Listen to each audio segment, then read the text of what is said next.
Dati po ang OFW, South Korea po. Paano mo naisip ngayon na from nandun ka sa South Korea? Magbi-business na lang ako pag uwi na Pilipinas.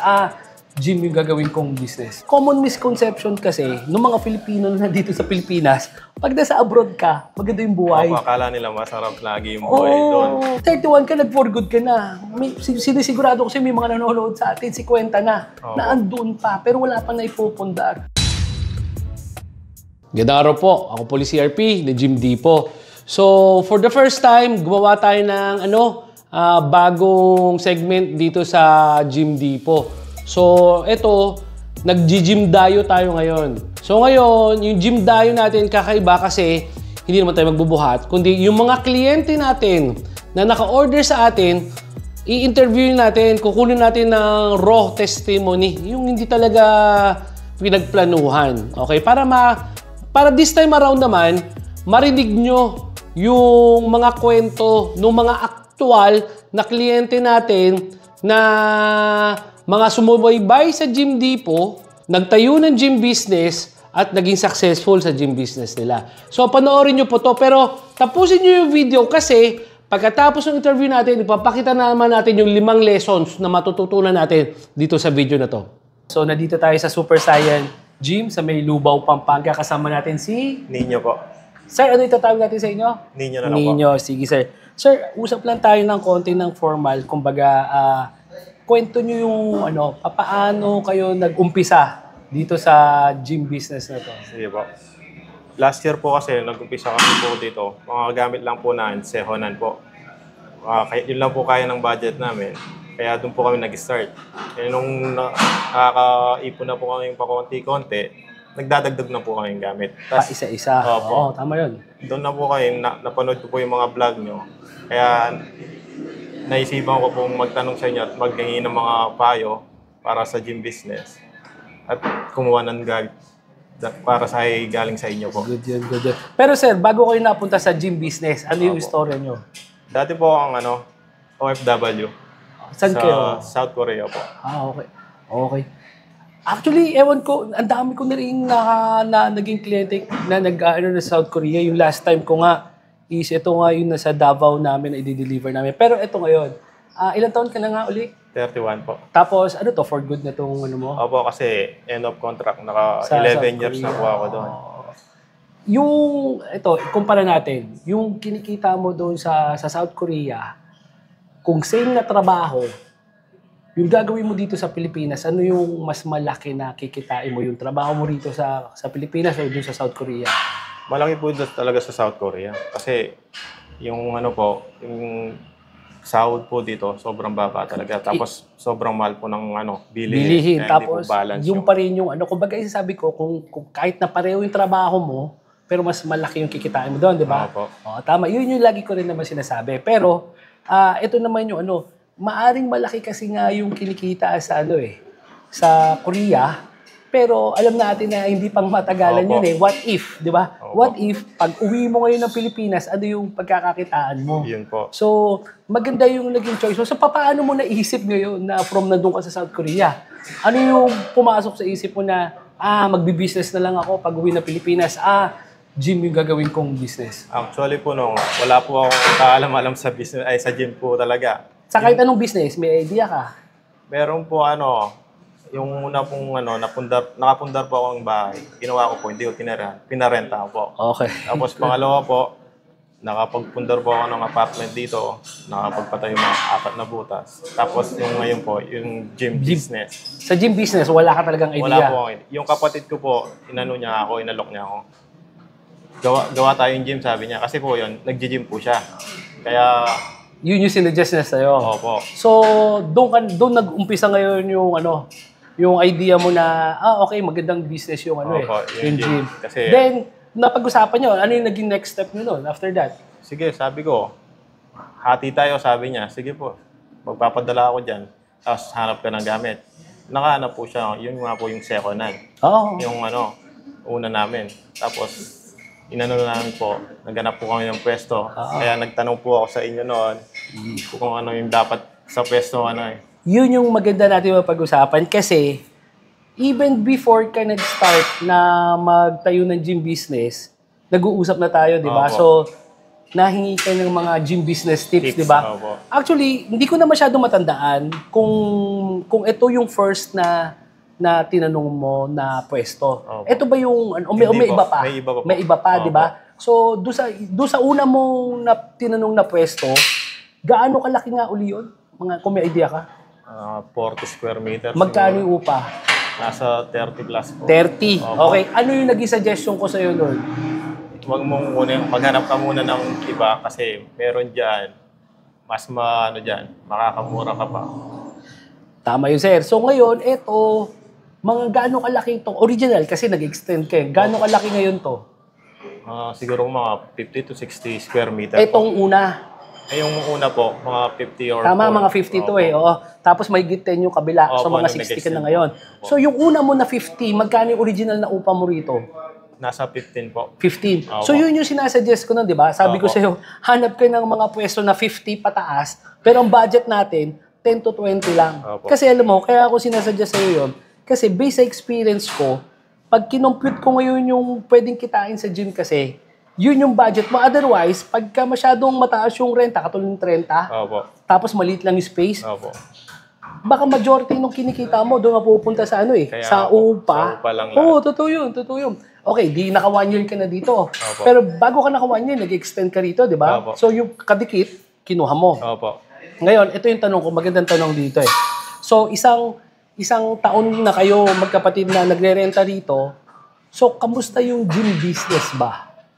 Sa una po, mahirap. Pero pag ano ka na po, sa katagalan, yun, tawag dito.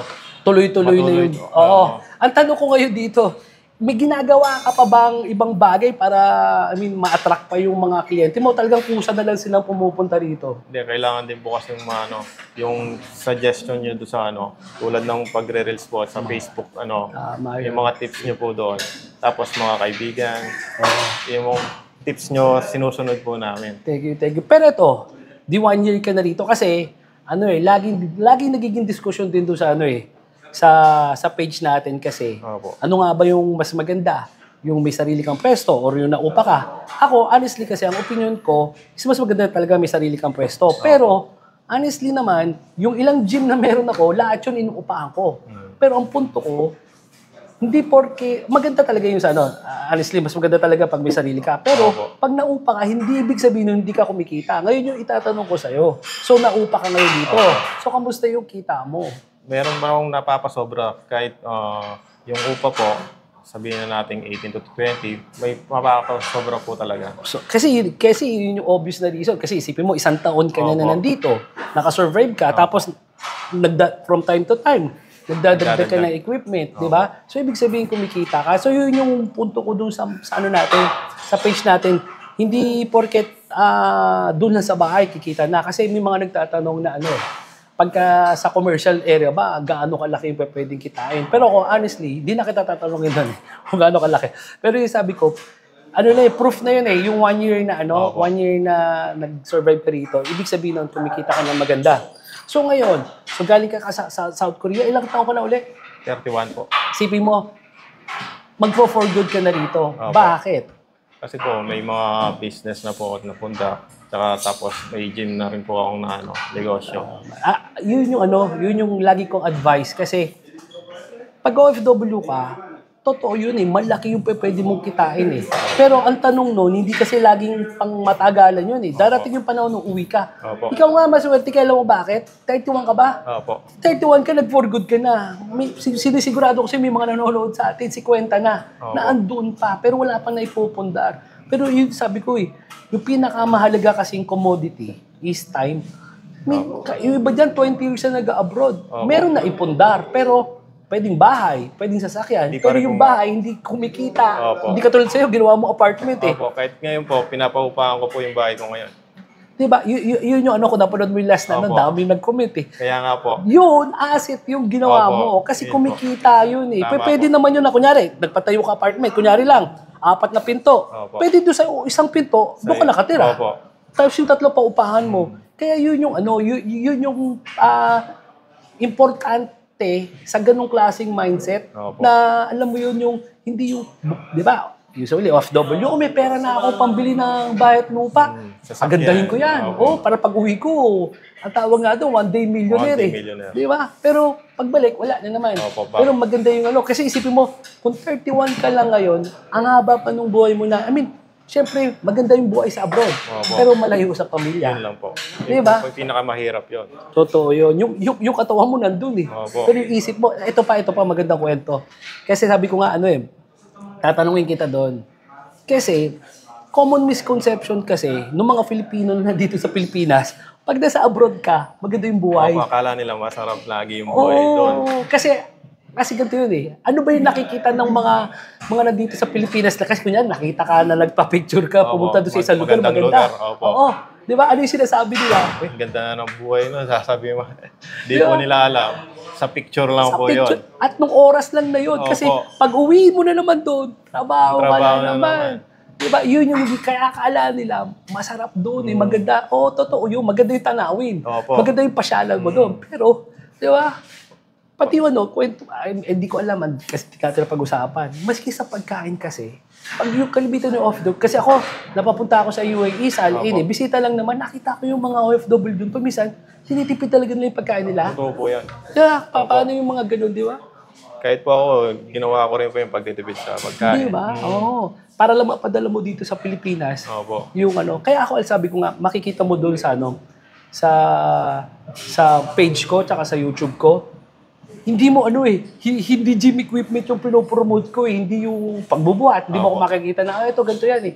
Ang pinopromote ko kasi, yung end product ng gym business na kagaya na nangyayari sa iyo ngayon, na napapagplanuan mo ngayon yung mga finances mo, Opo. para later, mapakinabangan ko mo, kumbaga yung gym equipment, parang vehicle lang siya.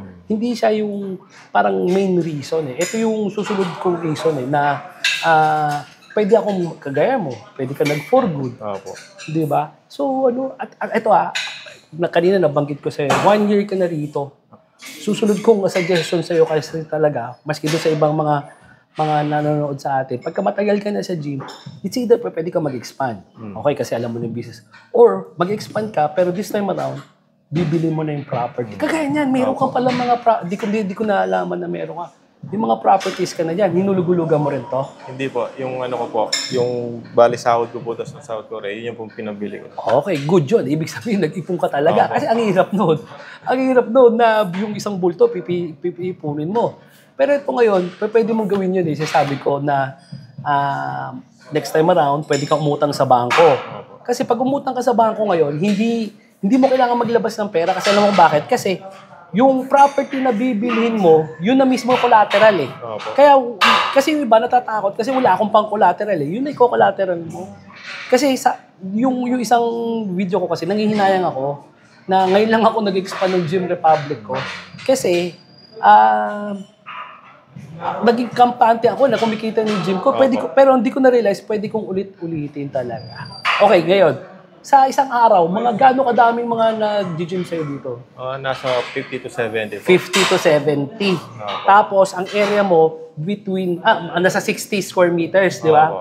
So, okay, ang dami nun, honestly. Kasi yun yung sinasabi ko doon sa vlog ko. Na pag minsan, sabi ko nga, 10 lang eh. Sa 10 lang eh. Magkano na, ito sa 50 to 70. Kasi ayaw ko naman banggitin doon sa video ko na 50 to 70 yung pwede. Pero posible talaga yun eh. Tapos, anong oras yung pinakamadami mo? 5 to 8 po yun. Dami. Tapos isang bulto. Actually, yung 50 to 70 mo, yung majority talaga doon sa oras na yun. Opo. Ngayon, ano yung usual na problema mo pagka ganun na karami yung tao? Yun po yung problema, nagkukulangan na sa gamit. Kasi minsan, nahiya na po ako sa mga, wala na magagamit. Nakatambay na lang po sa labas. Totoo. Kaya yun, tama na, nag-usap tayo, may mga sinadjust ako sa iyo ng mga gamit na pwede mong, pwede mong gamitin ngayon doon sa... Actually, Opo. nakita ko nga to.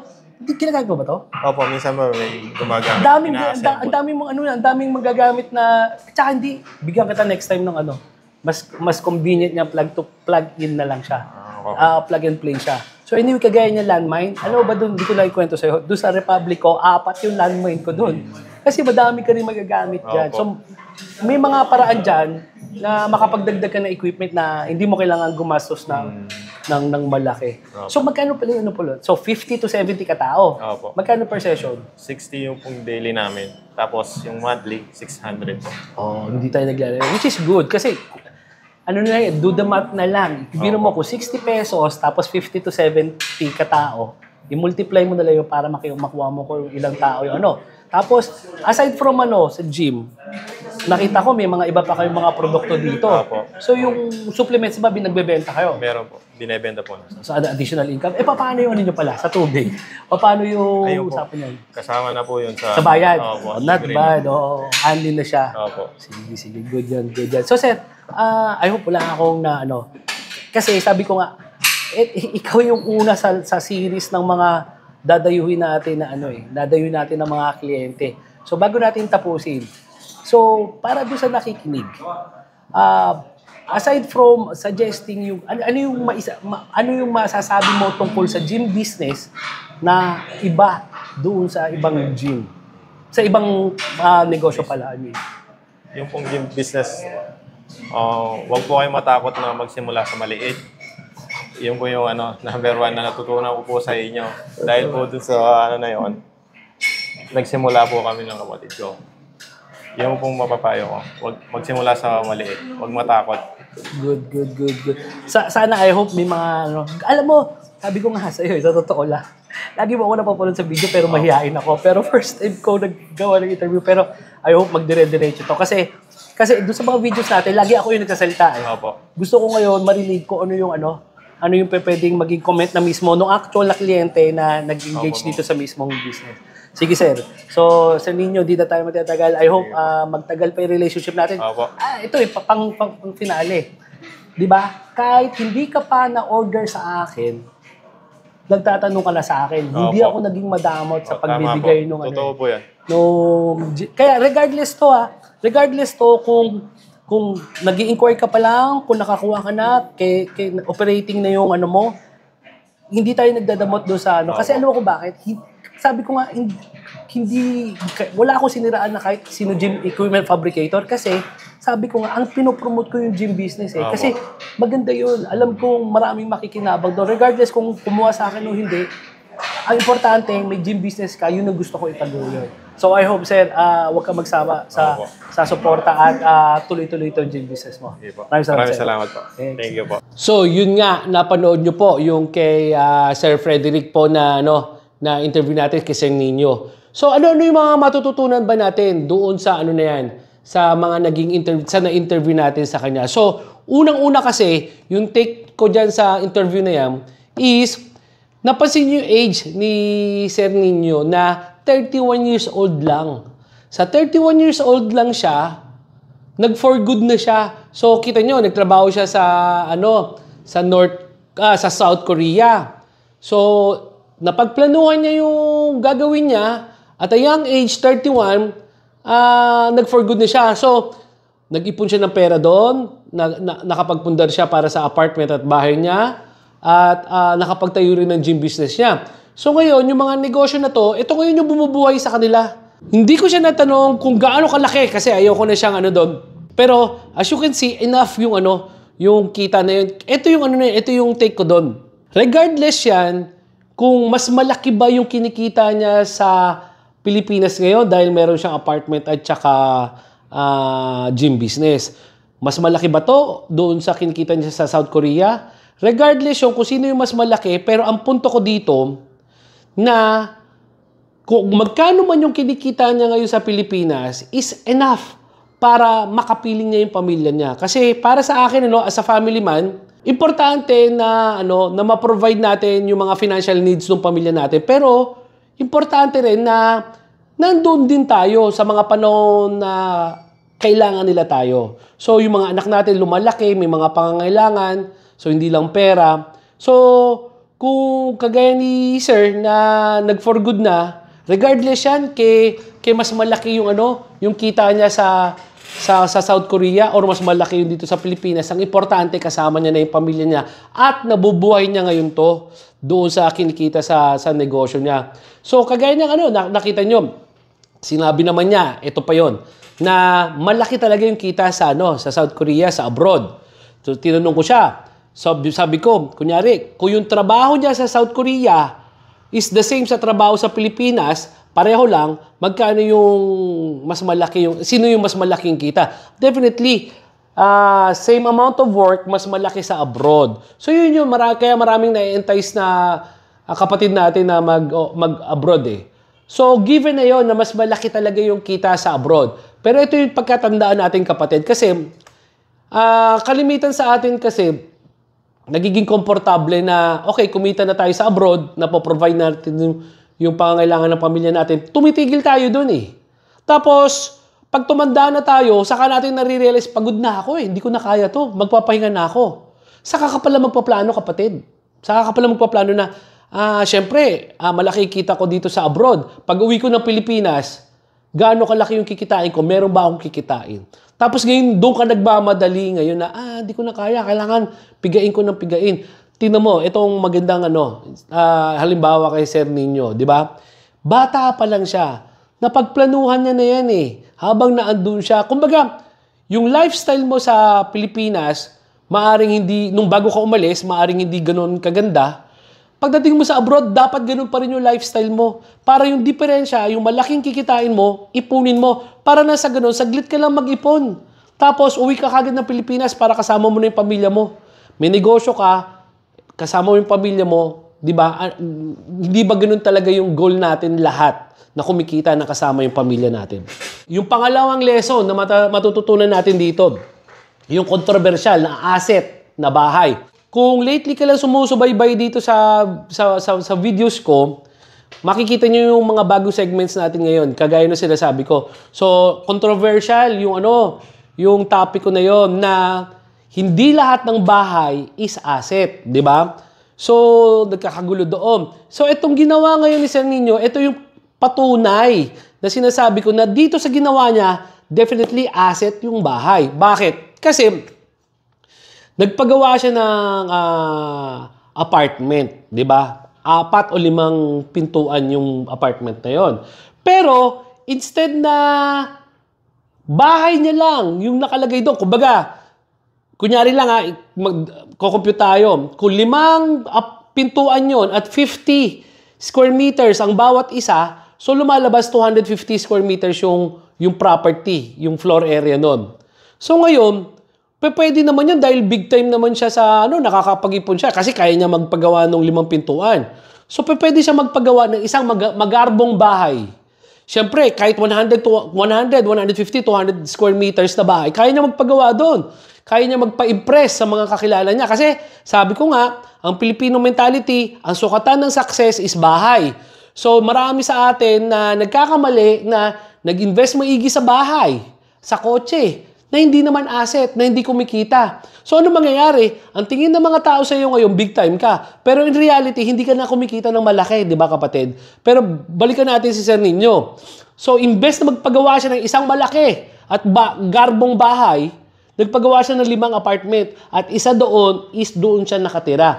So ngayon yung kapatid na sabi ko na pwede kang magkaroon ng sarili mong bahay naman. Pero at the same time, kumikita ka pa din. Kumbaga ngayon, sabi ko nga, napapag-usapan namin ni Sir Nino kasi medyo nagugustuhan niyo yung mga topic natin ngayon about finances. So ngayon, sabi ko, kumikita na yung 4 na bahay niya. Tapos magkakaroon pa siya, meron pa siya isang gym business. Sabi ko, why not? Total, 1 taon ka na sa gym business at nakita mo, proven na pwedeng kumita sa gym business. Why not? Umutang ka ngayon ng property uli sa ibang lugar. Or dyan din, kasi naupa ka. Ngayon, patayo ka ngayon ng, kunyari, uli, gayahin natin yun, 250 square meters yung nabili ni Sir Nino. Patayo ka ng gym na nasa 250 square meters sa baba. Ang laki no, kapatid. Tapos sa taas, paggawa ka ng 5 pintuang apartment. Ito ngayon yun. Paano ko babayaran yan kung iuutang ko yan? Di ba? Ngayon ang mangyayari niya kapatid, yung 5 pintuan mo sa taas, yun ang nagbabayad doon sa monthly amortization mo. Okay, pagpalagay mo na, pati na yung yung gym sa baba. Kung umuupa si Sir Nino doon sa una niyang gym, dapat mag-a-allocate din siya ng certain amount of money nakita ng gym na parang umuupa rin lang siya.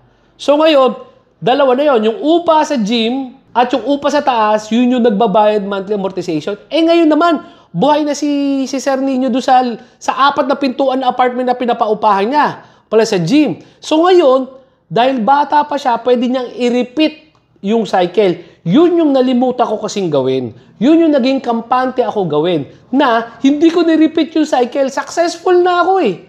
Okay na ako, kampante na ako, kumikita na ako sa gym ko eh. Yung mga anak ko, napapag-aral ko at napapagtapos ko sa kolehiyo dahil sa gym business ko. Namali ako doon. Dapat inulit ko yung cycle. Kasi ngayon, katulad niya kay Sir Nino, 31 siya.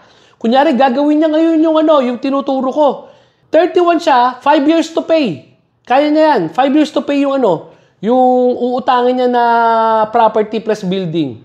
So, 31 siya ngayon, kung matapos siya ng 36, yung 5 apartment niya ngayon, na doble pa niya. Masigit pa. Bakit? Kasi, pwera sa 5 apartment ngayon na meron siyang 5 apartment plus gym.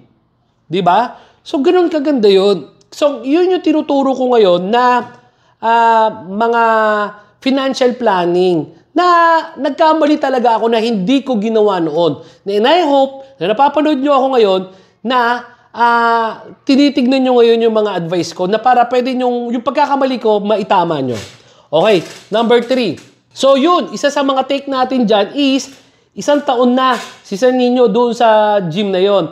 Pruweba yon na kahit naupa ka, kumikita ka. Kasi lagi natin pinag-usapan niya. Ako, best advice, doon ka magtayo ng gym sa sarili mong pwesto. Di ba?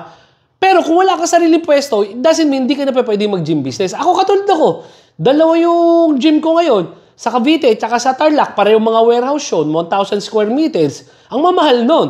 Pero pinapatunayan ko lang na kayang kumita noon. Kay Sir Nino, perfect example yan. Tingnan mo, 1 taon na, nag-expand pa siya. From 3 pintuan lang yung inupahan niya, nag-extend pa siya ng isa pa, kinuha pa niya 1 pintuan. It means madaming tao talaga na pumapasok sa gym at hindi niya na-accommodate. Talagang umaapaw. Okay, pang-4 na take natin dito. Sinabi niya to, mahirap mag-umpisa talaga. Mahirap sa umpisa. Lahat naman yan eh. Kahit pumunta ka sa gym ngayon, kasi yun yung mga relative na mga comparison natin. So, pag pumunta ka ba sa gym at beginner ka, malaki na kagad katawan mo? Hindi, di ba? So, sumasakit yung katawan mo, naghihirap ka. So, ganun din sa gym business. Maaring sa umpisa, hindi ganun kabilis. Pero, pag once na umarangkada, tuloy-tuloy na, kagaya nung sinabi ni Sir Nino. So, sa akin kasi, mahirap talaga sa gym business. Pero ngayon, kagaya ko, na makikita nyo na nanonood kayo sa akin, na naiga-guide ko kayo ngayon, mas mabilis ng konti ito kumpara doon sa ikaw lang mag-isa. Kagaya niya, tingnan mo to ha. Doon sa video, sinabi ni Sir Nino na unang niya nakita is 30,000 pesos na parang 50 square meters lang na area. Dahil nag-seek siya ng advice sa akin, sabi ko, wag mong kunin yan. Maghanap ka ng iba. Nakahanap siya mas mura. Ngayon, mas malaki kinikita niya. Kasi kung kinuha niya yung 30,000 per month, sigurado ako na maliit na lang ang matitira sa kanya. So, doon ngayon pumapasok yung kahalagahan ng advice ni Jim Dipo. Kasi, along the way, mula umpisa hanggang pag-ooperate nyo, na andyan kami nakaagapay sa inyo. So, mas mabilis yung progreso dahil naaagapayan namin kayo, nag-guide namin kayo, na para pumunta ka sa gym. Tapos, may nagpe-personal training sa inyo. And last, but not the least, yun yung importante. Ang sabi niya, huwag kang matakot magsimula ng maliit, kapatid. Marami sa atin kasi gustong yumaman ka agad. Maraming gusto sa atin na successful na agad. Kasi yun yung sukatan talaga kasi ng success yung pag-flex. Yung laging payabangan tayo, uy, ito na yung gym ko, laki, ganda. Yun yung end goal, kapatid. Yun yung end goal. Pero wag kang matakot na magsimula ng maliit talaga. Hindi, kita mo yung kay Sir Nino. Actually, kung papanoorin nyo yung video, hindi lahat ng gamit galing sa akin. Yung iba nyo, second hand pa yung gamit na binili niya. Tapos dahan-dahan siya na bumili sa akin pa isa-isa. So yun eh. Yun yung proper mindset eh. Di ba? Para ka nag-gym ng first time sa pagpunta sa gym. Hindi naman lahat tayo pagpunta doon eh. Malaki na yung katawan eh. Yung iba doon pumupunta payat, saka nagpalaki. Yung iba pumupunta doon overweight, saka nagpaliit. Ganun dapat kapatid ang mindset. Hindi yung yung pagpunta mo ng business, gusto mo, boom na kaagad. Maraming nagkakamali doon. Kaya maraming sumusuko eh. Maraming nag-give up eh. Kasi along the way, nag-i-struggle pa lang tayo. Sumusuko ka na. Ito yung pinakamagandang lesson na pwede ko may turo. Parang yung nakita kong meme, 2 tao na nagmimina. Tapos yung isa, nag-give up na. Kasi ang tagal na niya nagmimina. Yung isa, tuloy-tuloy, pero pareho sila, isang tipak na lang nung pala, lalabas na yung ginto. Pero yung isa na sumuko, hindi niya na natipak yung ginto. Samantalang ito na hindi sumuko, nakuha niya yung kayamanan. So ganoon kapatid, maaring hindi madali. Pero hindi ibig sabihin hindi ka magsasucceed.